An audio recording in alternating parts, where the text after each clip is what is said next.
Hindi ako sumuko dahil wala akong viewers, dahil wala akong followers, kundi sumuko ako dahil sa vlogger daw ako na walang camera at walang intercom.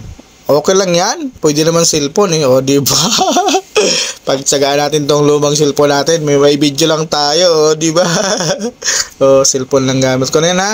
Wala pa kasi tayo pambili ng ano na yan, camera na yan, yung GoPro na yan, mahal yan, wala tayo pambili niyan. Saka yung intercom na yan, mahal din yan, wala tayo pambili dyan. Balang araw guys, makakabili tayo dyan. Di ba? Targetin natin yan. Vlogger na walang camera, na walang intercom, pero napagtsatsagaan yung cellphone. Di ba guys? Supportahan nyo lang ako guys ha, para makabili tayo ng pang motovlog na mga gamit ha. Unti-untiin natin yan.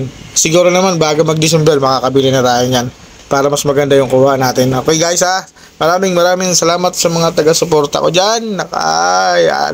Lalo na ang aking mga kaibigan dyan, mga kamag-anak na nagsusuporta. Maraming salamat sa inyo ha.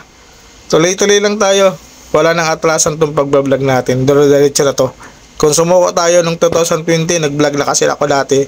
Sumuko ako nun kasi sa kadahilan ng hindi ako sumuko dahil wala akong viewers, dahil wala akong followers, kundi sumuko ako dahil sa health problem.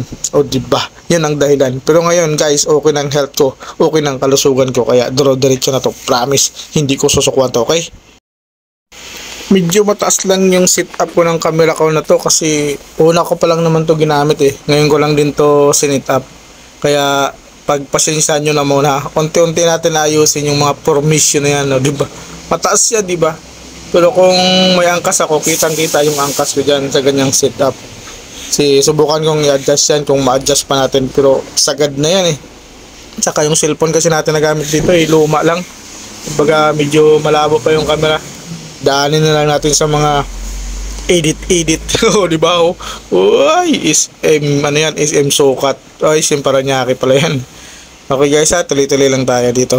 Supportahan nyo lang ako, mga kaibigan ko dyan, mga kamag-anak ko dyan. Baka naman.